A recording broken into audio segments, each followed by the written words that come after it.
Oh yeah, restaurants, that's cute. No one ever told me that if you do this right, you can generate a lot of revenue and you can actually generate a lot of cash flow. Everybody's like, oh, it's such a small margin business.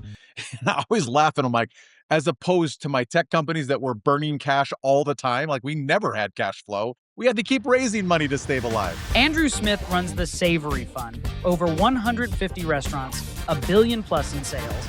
The universal truth is when you scale, it's exponentially hard. Completely different universe. You think that your tech stack and that your people and your SOPs and your training programs are going to work today when you're 3 times the size. No, they'll break. It's a universal truth. They all break. You and I are driving down Main Street in our hometowns and you see Andy's Burgers. And Andy's Burgers is crushing it in 2024, 2025, still crushing it. And mysteriously, Andy's Burgers in February of 2026 goes out of business. There's a big sign on it that says for lease. And guess what? Everybody in your hometown thinks restaurants are risky, he failed, it's impossible. The reality is they fail less than most small to medium-sized businesses within the first 1 to 7 years. And after 7 years, the risk of closure is less than 10%. If I've got a brand, what would make Andrew Smith walk away from a deal with me? So 2 things, and we see it all the time. 1,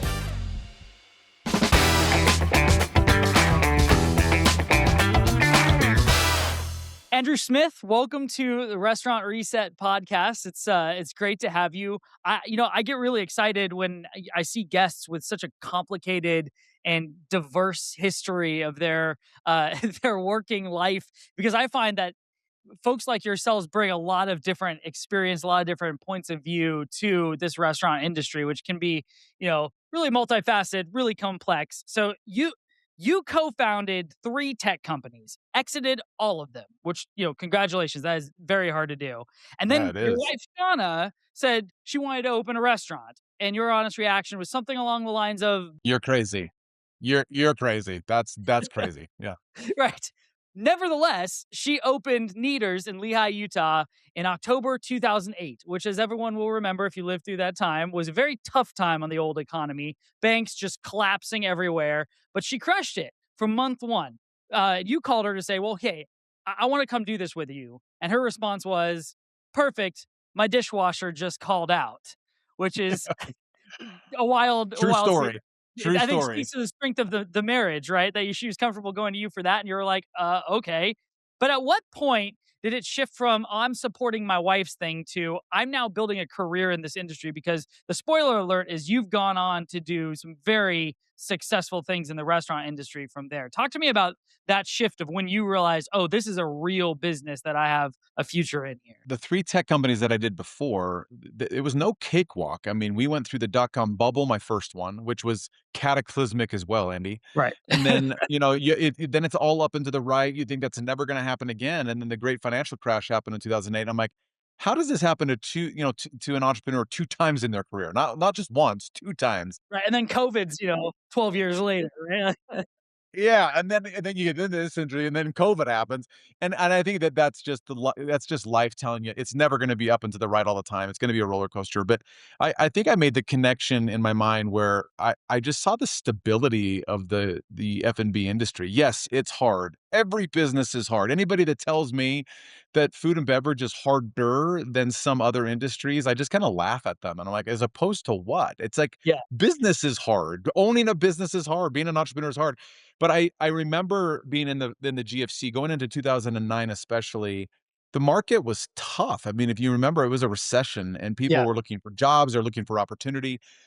And I remember opening up these different restaurants because I said, "Hey, Shauna, we can't just do one of these. I'm the grow guy. Let's go more." She would have probably been happy owning one, Andy, and I was like, "No, let's open more." And as we were opening them, I will tell you the thing that kind of clicked in my head, and that was I had people that, months before were in boardrooms or were in the C-suite of companies, and they were looking for a job to put food on their table for their kids. And they were lining up for interviews. And I had the ability and the means to open up a restaurant and add, 90 to 100 employees every restaurant. 'Cause Kneaders Bakery and Cafe was a complicated business. And I felt like I was doing good. Like, Shauna and I were like, "Let's open more of these because we have the means to do it, and let's provide lots of jobs for contractors and builders and vendors and suppliers and then employees too," when we opened. for she and I was like, we could add a lot of jobs here when people need it, really bad. And so in 2009, 10, 11, and 12, as the markets were kind of coming out of recession, we crushed it. We added thousands of employees and several, I don't know, 150 restaurants. That's incredible. And I think you made a point which I totally agree with, because I mean I even hinted, right, like in COVID, the restaurant industry saw the same type of a thing where it's getting crushed in a certain extent. But I remember like in our business here, like it was never busier than during COVID because everyone's scrambling to figure it out. And you've made this point that like restaurants are really essential services, not just like a consumer service, right? And I remember that even during COVID and during all of that is no matter what's happening in the world, a pandemic, or, we're launching missiles at another country, or just whatever thing is going on in the economy, people are still looking to eat. People are still looking to go to the restaurant. I mean, no one just starts, okay, we're going to cook everything at home. Even during the pandemic, when everyone's locked in their houses, people are still trying to go to restaurants and trying to get food from there. When did the framing that the restaurant industry is really more of like an essential services first click for you? It clicked early on, not the essential services framework, but it clicked early on when we were in the middle of the GFC and coming out of a recession and everybody was eating no matter what. They would not go and buy the Michael Kors purse or go on the Hawaii vacation, but they would still eat out with their families. That was part of their Yeah. their entertainment, right? So I was always like, this is necessary and needed always. But then when we, like you said, Andy, we go into this pandemic, everything shut down. Yeah. And here we thought we were toast. Everybody thought that, but like a couple days in, the thing that was the reality to the government and around the world was actually people rely on food service to live. And there was a study that was done that 68% of young adults to older adults rely on restaurants to stay alive because they just don't cook. And so for me, I'm like, geez, this is as essential as it is having a hospital open to go and see a doctor when something's really bad. And I think that it was pretty evident that we were essential services when the government came out and said, everything needs to stay shut, theaters, this, that, and the other. Yep. But you, as restaurants, you got to get open. Like you got to feed America. And the same thing with hospitals. So for us, it's like, well, there you are. We are essential. We are essential to the economy. We are essential services, just like hospitals are. Is it essential to go into the office and work on a project in a tech company? No. Is it essential to go into an industry and move a box from here to there? No. I mean, when it's essential, you're a home and those things stop, not in food and beverage. Yeah, I totally agree. With that kind of reframing, because I'm not sure, even after the pandemic, even after all that, folks might not still be convinced about that. Restaurants feel more like a leisure thing or some sort of Mhm. pleasurable thing you get to do. And certainly it is that to a certain extent. But as you point out correctly, I think, when the rubber met the road, it was essential for it to keep open. And do you feel like we misclassify that then as an industry? And how does that actually affect operators when they go looking for capital? Let's say they want to expand their concepts, which you're very familiar with this. You've expanded and worked with private equity folks and all that kind of stuff. You're very deep in that financial industry of supporting restaurants. How does that misclassification of a restaurant as that, does that affect it at all? How people talk about that? Does it affect how you've seen people be able to secure capital because of how they're framing their business? Talk to me a little bit about that. How Yeah, of you see that. course.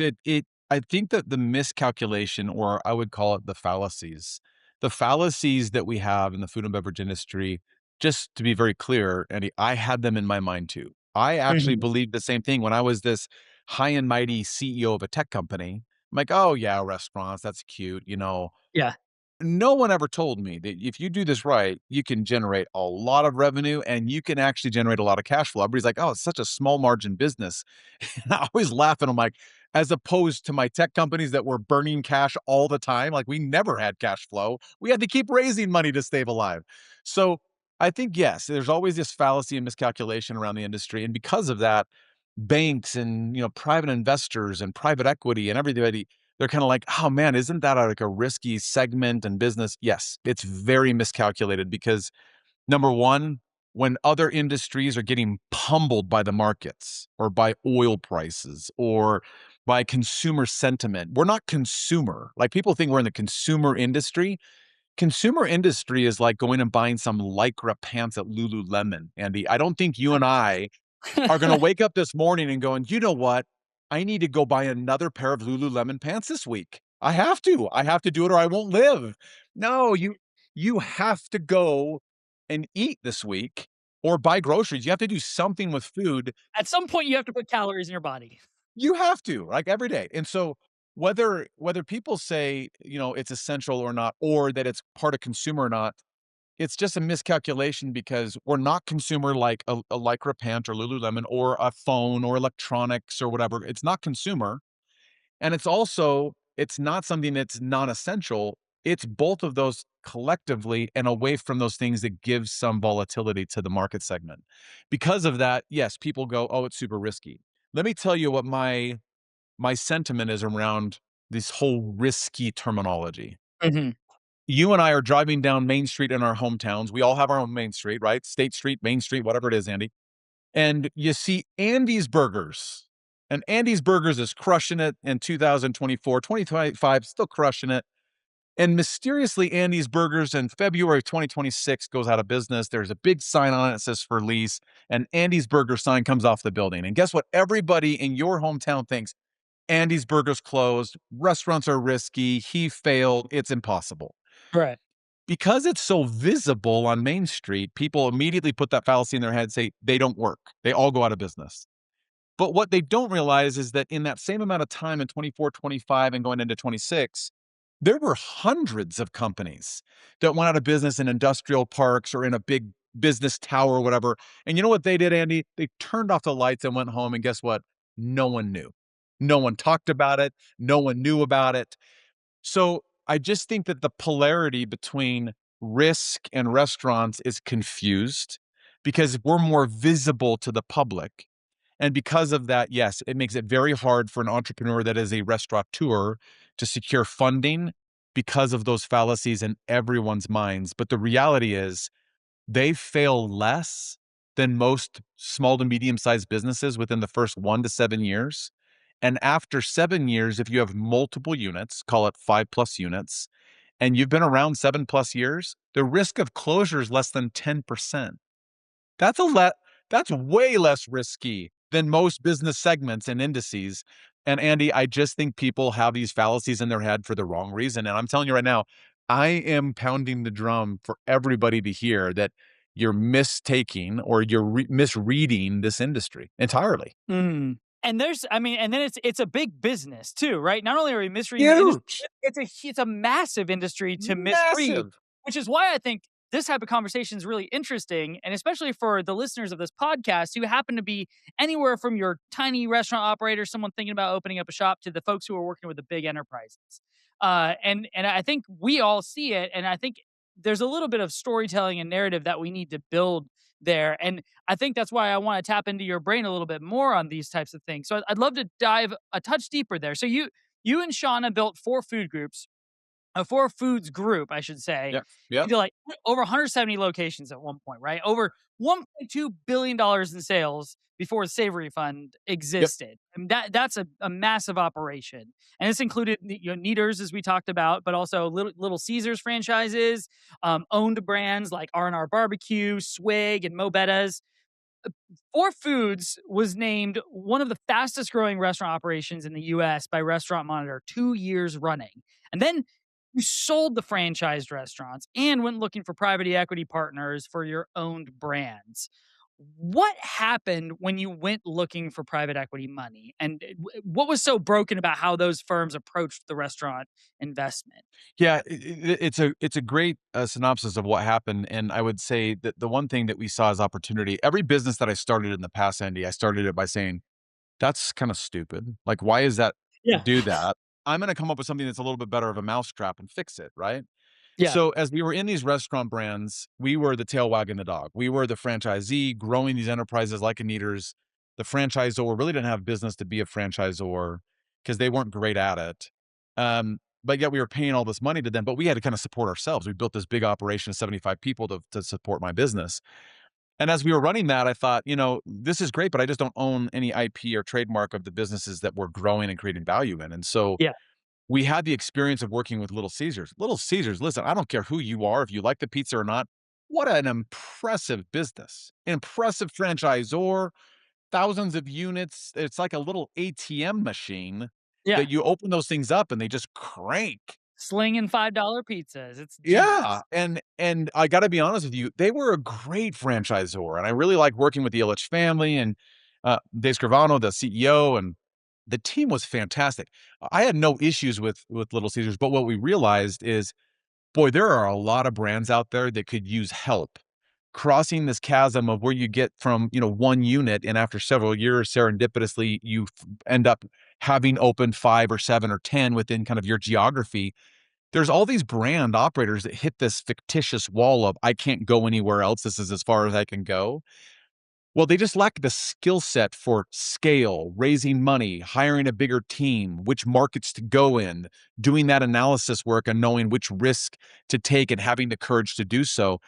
It's hard, and so a lot of great brands, like the next Cavas or the next Dutch Bros or the next, they'll never get there because they can't access capital and people don't understand what to do with those businesses. But yet they're cash flowing, they're unbelievably sexy brands.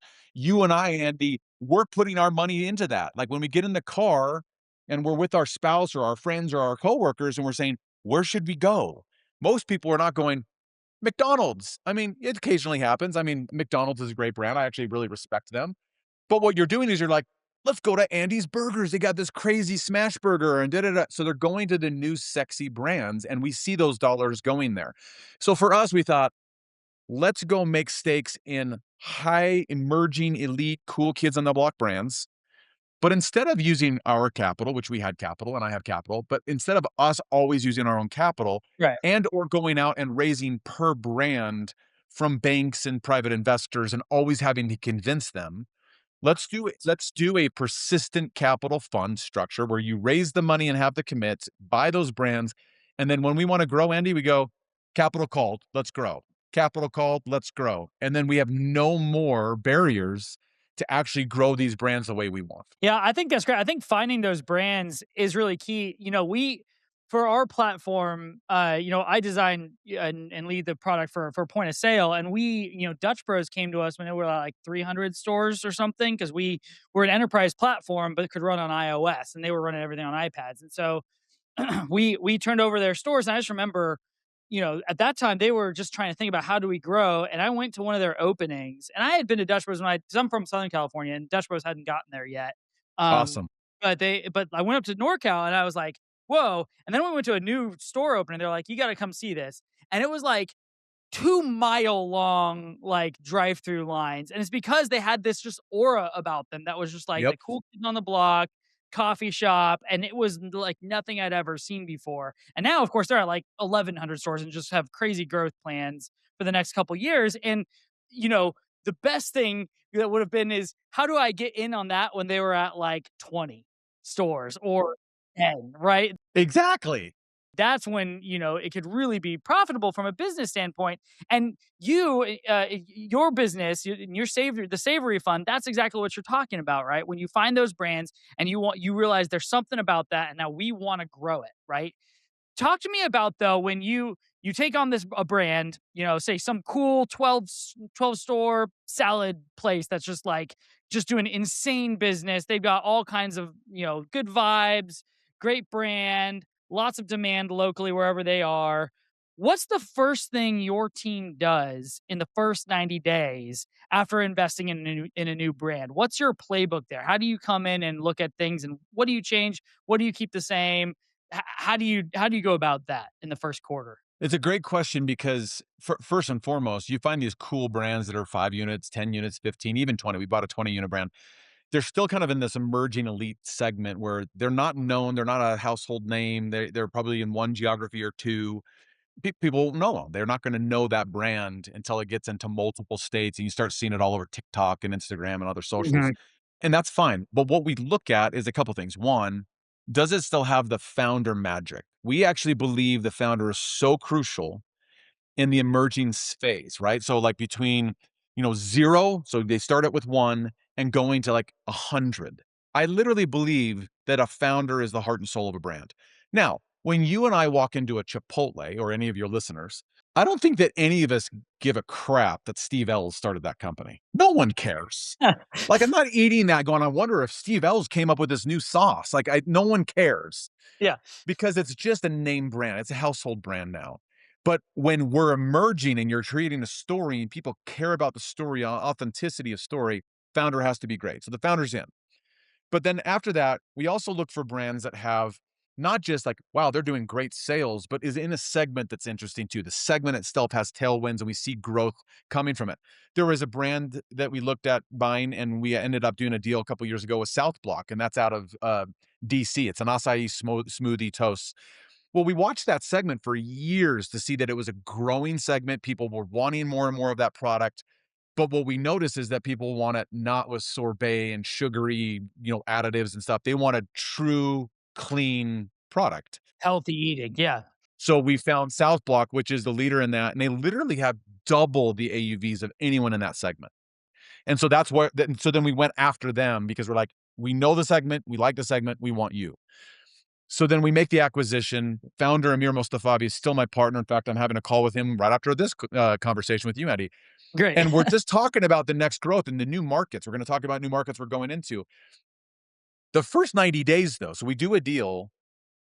I am an operator and I'm an entrepreneur. I'm not a restaurateur, which means I did not start a restaurant brand. Amir did. All the other brand founders where we bought into them, they started it.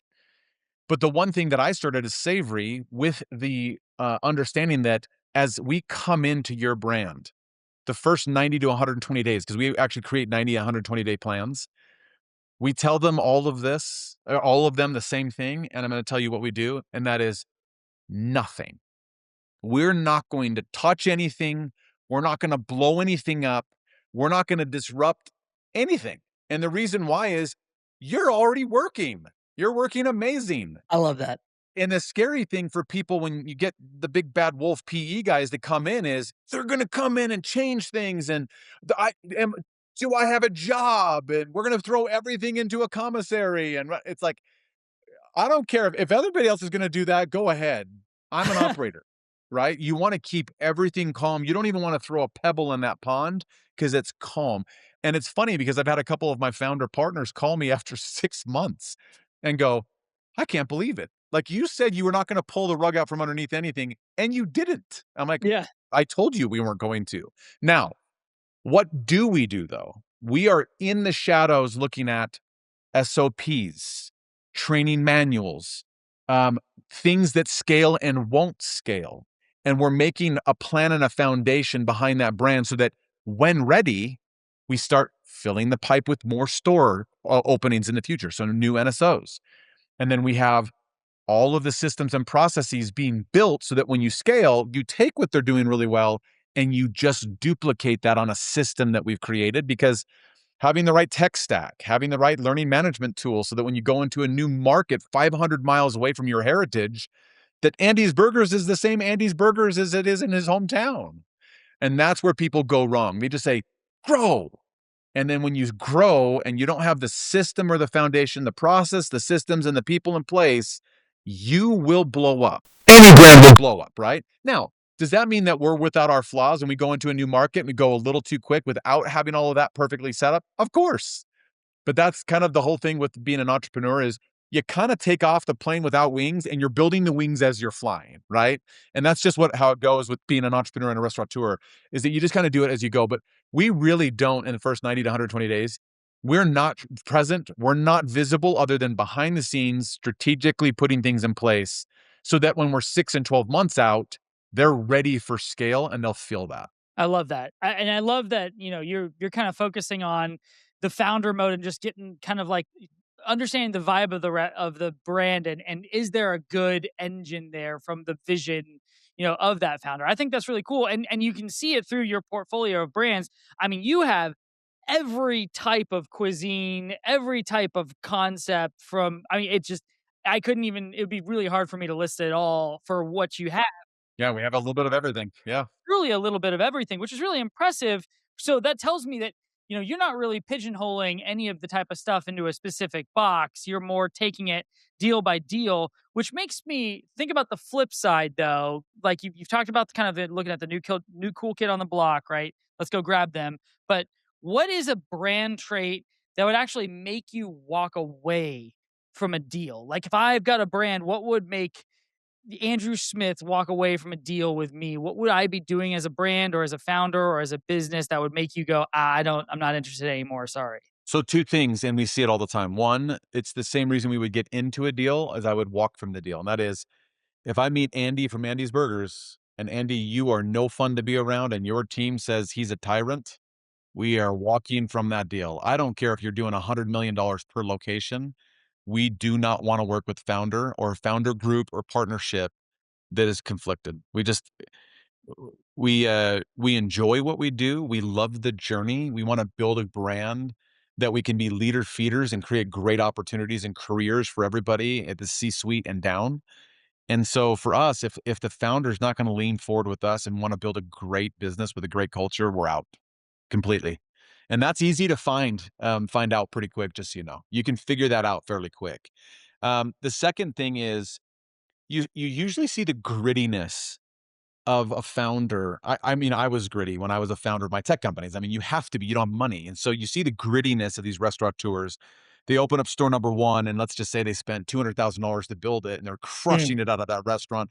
Then you see store number two, three, four, five. They're all crushing it too, but it goes from $200,000 to build it to 500,000 to 1.5 to 2.5 to 4 million. And then when we meet with them, they're like, "Well, the new prototype is $4 million per restaurant." I'm like, but your sales don't support spending $4 million on a restaurant. I know, but that's who we are now, and that's so cool and whatever. I'm like, that doesn't pencil. And so if a founder is just kind of in love with his new vision of what it is, and he wants me to take that risk on paying for over expensive growth and build, and they don't understand that they have to get down to where the economics work, cash on cash economics work, you you usually have to be 2 or 3 to 1. So if you're doing, $1 million builds, you really gotta be 2 to $3 million in sales to afford that. And so we'll walk immediately if the numbers don't pencil to where it makes sense for us to grow it and then even for a future partner or buyer. I think that's really helpful, and it's a cautionary tale. I think for those who want to start their businesses, and it's one where as much as you can be a sponge and soak up the wisdom of people who have gone before you or have seen this happen a lot. That becomes a really helpful thing. To that end, you host the Restaurantology podcast, and you've kind of thrown this summit with that for 7 years now, which is a free event for operators, which is awesome. Last year, you keynoted with Crumble's co-founder Jason McGowan, and you were talking about I actually unpacks. didn't. Jason's a good friend of mine, and he and I were going to, but, the crazy thing is I actually keynoted with Charlie Kirk. Oh, you no way! I did hear about that. So Charlie Kirk was on my stage, and honestly, we talked about entrepreneurship because he was an incredible entrepreneur, but we talked about entrepreneurship, and then he walked off my stage, and we took a picture, talked for a few minutes, and 40 minutes later was assassinated. What? It was the same day? The same morning. Wow! I did not. I thought so. You were right next to the university there where you were doing it. He landed and came to my venue. It's a closed door setting, but we had 550 CEOs and founders in the audience, and the way that it worked, just so you know, and the listeners can hear this too, because it's come out several times too that he was with me. And then we actually went to Fox, and Fox released the whole thing, and I was interviewed. That I was his last recorded interview on record. But one of my presidents of one of our portfolio companies, Brian Simowitz, he is our president of Houston Hot Chicken, one of our portfolio companies. He called me up last year, about 5 months prior to Restaurantology, and said, "Hey, you should have my cousin on stage," because it was his cousin through marriage. I'm like, "Well, who's your cousin?" And he's like, "Well, Charlie Kirk." I'm like, "Charlie Kirk's your cousin?" He's like, "Yeah." So I had a Zoom call with Charlie, and he's from Chicago. I'm originally from Chicago. So we just talked about growing up in Chicago and sports and family and business and stuff. And at the end of it, I was like, "Holy cow, you're an entrepreneur." He goes, "Well, yeah, I am." I'm like, "No, like you're a full-on business guy. You got 1,000 W-2 employees." And he's in so much more than the political realm that people thought. And I'm like, "You should come tell your entrepreneurial story, nothing political." He came out on stage. We had a 33-minute conversation, had a great, great conversation, nothing political. was just the highlight for everybody, and even people that didn't really like him, they found him extremely interesting to listen to, and then he left and was assassinated. Wow. That is quite the story. I did not realize that. It's incredible what he says. It has nothing to do with anything political, nothing political. I'm curious then maybe, put that in your mindset here. Like what's the biggest misconception founders have though when they want to actually scale, right? When they want to go from that small to that large or from regional to national. I mean, I would love, your perspective even from that talk that you did with him, but this idea of your podcast and everything is just being a service to those people to help them understand how do I scale? How do I become a real entrepreneur?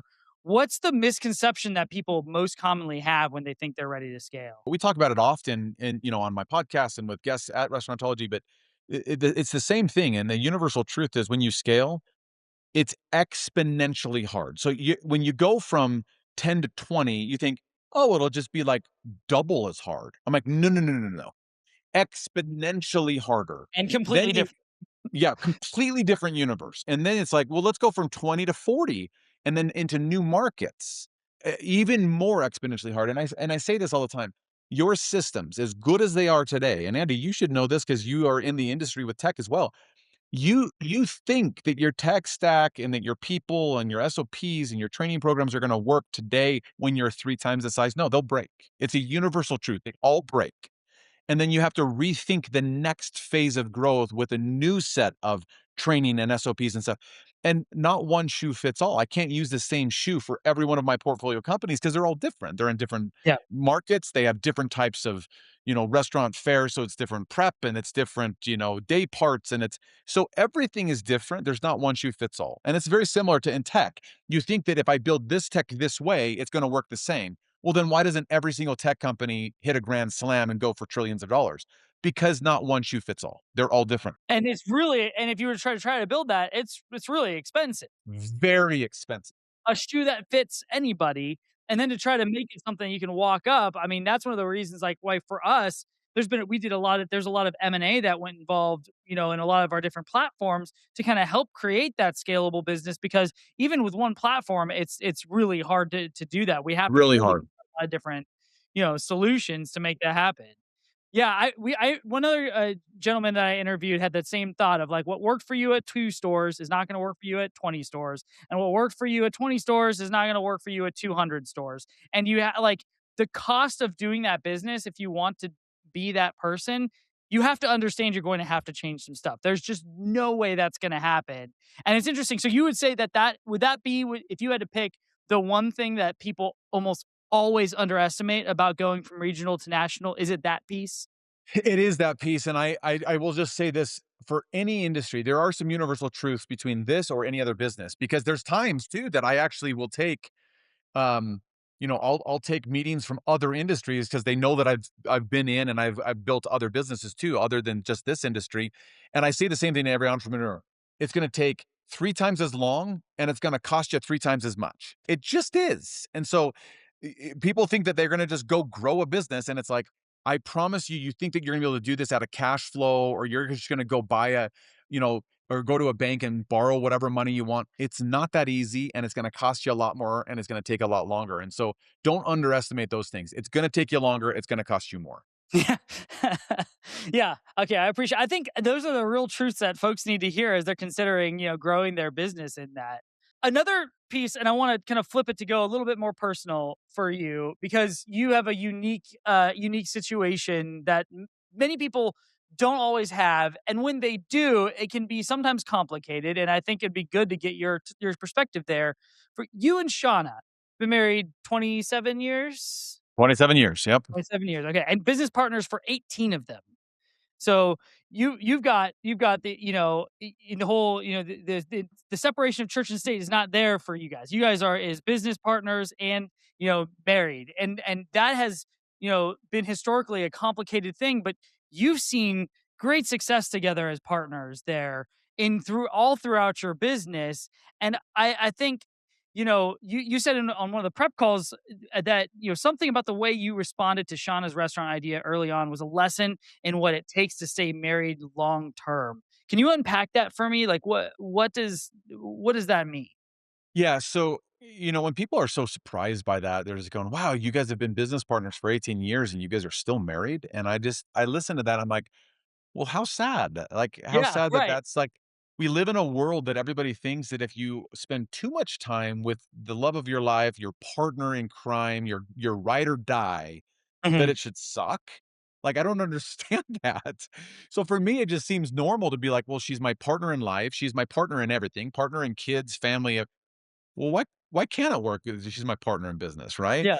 But one thing that we both realized early on is the reason why people probably have a hard time with it is that they just have to be in the know of everything and they have to own every decision or it should be cleared by them. And Shauna and I early on realized, Shauna, you're really good at this. And she's like, well, Andrew, you're really good at this. And then everything else we're not that great at. Like we're okay at, but we're not great at. So let's hire a bunch of really good people around us, but Shauna, your superpower is this. So this is your swim lane. And then this is my superpower. I'm going to stay in this swim lane. And then everybody else is in their swim lanes. Everybody, we're going to work together. We're going to communicate together, but we're not going to go like in between each other's buoys and each other's lanes. We'll give advice, give it opinions, whatever, but it's your decision if it's in your swim lane. And honestly, if you have that in any business, it doesn't have to be that she's your spouse or he's your spouse or not as a business partner. Get in a swim lane, stay in your swim lane, respect each other's swim lanes, and don't cross the buoys. Like, just let that person ultimately make that decision. And I promise you, it'll work out. Now, if the person that's in that swim lane is in the wrong swim lane, get them in the right swim lane. And then get someone else that's their superpower. And that's what's really worked for me and Shauna. So it's not just me and Shauna, it's me and all of my partners. I have partners that have been working with me for 16, 17 years working with us. Yeah. It's the same with them. How the hell is my president, Tyler Nelson, how has he been with us for 16 years and not stormed out the door and said, "Screw you guys"? Well, it's because he has a swim lane and we know what his superpower is. It's the same with me and Shauna. Well, and you probably have a good working relationship too. You probably like each other, which I hear you. If I had a chance to work with my wife every day and just spend all the time with her, that would be the best. It's amazing. I think part of it's got to be you got to have a strong relationship, period. And I think once you have that good foundation, that's really helpful. Was there any specific thing that you had to learn the hard way about being partners in kind of both senses of that word, though? In that, like, I gotta imagine it's all sunshine and rainbows all the time, right? No, it's not. I was going to say, yeah, the only part of it is that when you do both together, life and business, there are times where we're talking about it late into the night because it's something that's heavy for the business. It's got to be a Right. decision made. Everybody's looking to her and I to make the final decision. And there's just times where it's like, you know what? Can we not talk about business right now? Not because we're arguing as much as it is like you want to have some times where you're not talking about business and you can just enjoy being married and family and everything else. So I would say make sure that you have some delineation between too much and too little. Because sometimes it's like it's too little. We got to be talking about business more, but you can Mhm. clearly see when it's too much. So for her and I, it's like she's fine to say, you know what, I've had enough about business, whatever. Can we just not talk about it? I'm like, sure.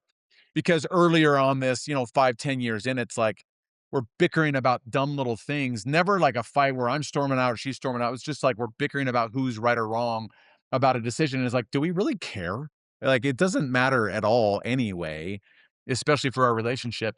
So we've just learned probably the last, 8 years of working together, it doesn't matter. We're just gonna stay in each other's swim lanes. We're gonna be respectful to each other. We're gonna incorporate other executives' input. But at the end of the day, you gotta just get perspective too. Have perspective, right? Like, this is business. This is not life or death. We're not saving lives. We're selling pieces of pizza or a drink. We're not like, no one's waiting on us to do a brain tumor removal. So, like, let's calm down. I love that. That's really good perspective. I think, yeah, yeah, I love that. Great wisdom, Andrew. I mean, looking at your life, like you have done so many things. Like you served on a mission in the Dominican Republic, right, in the mid '90s. Started your first company at 23, right after coming home from that, and now you've been an entrepreneur for over 25 years. Started all these brands, funded, jumped in into multiple different kinds of businesses. You sit on the BYU Marriott School of Business National Advisory Council, and you're adding, so many new restaurant units to across your portfolio. I mean, you are doing so much that, if you pull yourself back to being a 22-year-old, let's say, and you're sitting there either, maybe you're at BYU, maybe you're someone who's looking at you as an example in business. If you were talking to that room of 22-year-olds who, and they're thinking in their mind, gosh, yeah, I want to be that. I want to start a restaurant. I want to go off and build a brand and do what Andrew's doing. What's the one thing you would tell them that no one else would? It's interesting because tomorrow I actually speak to 250 students at Utah Valley University. So I'll tell you exactly what I'm going to tell them. Oh, I love this. Give me the scoop. I'm going to tell them you can't skip steps. Mm. You have to. There's so many kids that will sit in front of me and say, "How do I do what you did?" Or how do I become successful in business like you have? And I say, "Get in my shoes and walk those steps," because that's what I had to do. You cannot all of a sudden become successful unless you walk through all of the hell that I went through, because those cycles taught me so much. And so a byproduct of that statement is going to be, well, the world has changed from what you had to go through. Now I don't have to go through because there's AI and there's places where you can use tools to skip those steps. And I'm going to tell them all tomorrow, which I'm going to tell all your listeners here too. I would still not use that to skip steps because the experience brings wisdom. None of the tools that we have access to nowadays will bring you wisdom or critical thinking and making good business decisions. So all I will tell everybody on this, as well as tomorrow at Utah Valley University, is don't skip steps, still go through it or you won't learn it. Man, that is so good. That is so good. It's just so refreshing to hear because I mean, isn't it our own human nature that we want to avoid pain. We want to avoid uncomfortableness. Path of least resistance, right? Easiest way. It's been human nature forever, but like truly, you don't become the hardened person. You don't become the person with all that experience. You don't become the person that people look to and say, "Wow, that guy, I got to learn from that guy." You don't get there without actually having to go through that. And I totally can see, even talking with younger folks as well, like you can't just manufacture that. You can't just AI that away, like you said. Like you No. can't just take a pill and suddenly I've got 20 years of experience in this industry. Like you have to earn that. There's no other way about it. And it's really rewarding once you do. But that's such a good reminder for grads. That's a great topic. Well, and it's a reminder for you and I and anybody else even older than me. I am a private equity guy now. Yeah, you're a great call. I'm a private equity guy now. I'm a general partner of a firm, and I'm out raising funds for our new firm, our new fund. Our new fund is only going to be closed in 60 days, and we've had a very successful raise. We're going to go out and buy another 8, 10 brands. But I'm sitting with a gentleman that's one of my limited partners, and I'm not going to say his name because everybody would look him up, but Yeah. he's probably one of the most prestigious GPs in the world. If you say his name and people say, "Holy cow, you know him?" I was like, "Yeah, he's one of my LPs and a good friend of mine." I mean, you're over here talking about how you were the last person to interview Charlie Kirk. I mean, you got serious connections, Andrew. That's amazing. Well, I appreciate that. But I'm sitting there myself, even at 50 years old.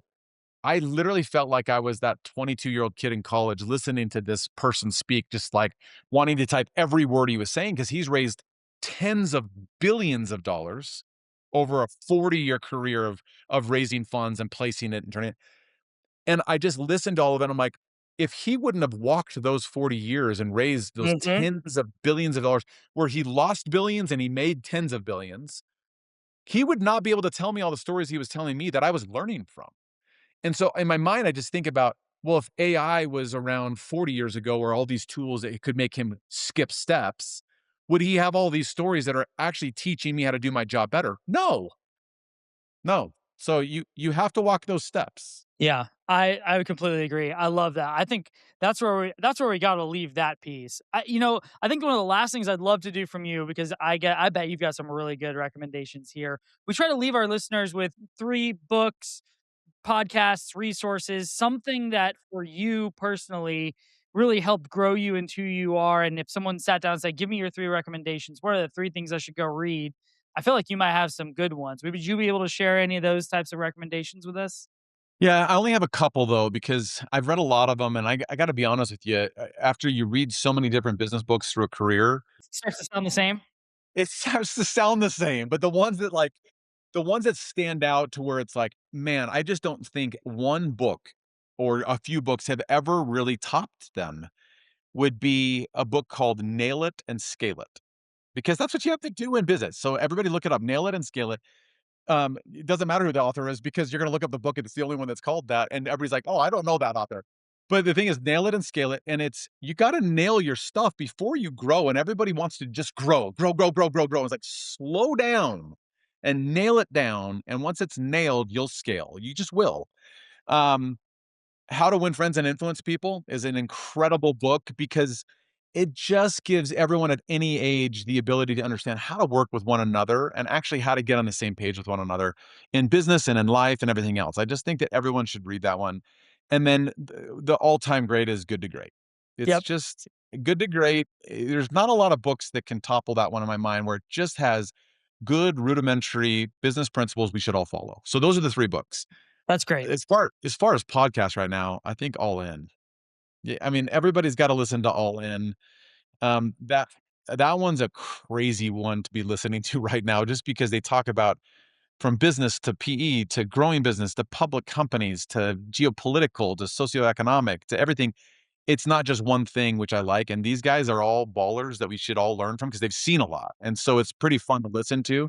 And then there's a newer one that Shauna was just on, I was just on, but I've been listening to him too. He's a local guy here, Casey Baugh, and he has a podcast called Case Studies, CASE Studies. Oh, okay. He has had an unbelievable amount of people that have got diverse backgrounds too, and his conversations are just raw. And the one thing that I will say that I do like about him too is he's a Christian, he's a religious guy, he's planted with that, I am as well. But he also talks about that with every single person. Like how does religion and your relationship with God, how does that incorporate into your business overall thinking and everything else? And I think that a lot of people don't do that, and I think we should more because God is in control, not us. That's awesome. Andrew Smith, the words of wisdom from you have been amazing. I would love to hear how that speech goes tomorrow. I wish you the best of luck with them. Those kids Appreciate are it. lucky to have you there to glean that wisdom. And I think that you've left us with a really, really, really good nugget there of just don't skip the steps. And when you're in the middle of that, when you're in those moments where you're like, man, this sucks. I want to be done with this. Just remember that, you will be able to take that and move forward, and it will be a thing that you will be thankful for that you went through in the end. Some way you don't know how, but it will. In And I think that you just learn to count that all joy, right? Like to be able to persevere through that because that's what it creates. And so I love that. Thank you so much for your time. Thank you so much for your expertise, and I would love to do this again. Yeah, let's do it again, Andy. Very enjoyable. Thanks for having me. Yeah, thank you. Restaurant Reset is sponsored by Genius for Restaurants, the modern point of sale system from Global Payments. Genius helps you reach your most important goals, whether that's simplifying your operations, speeding up your checkouts and table turns, easily expanding into new locations, or building loyalty with guests. To find out more, visit globalpayments.com/genius.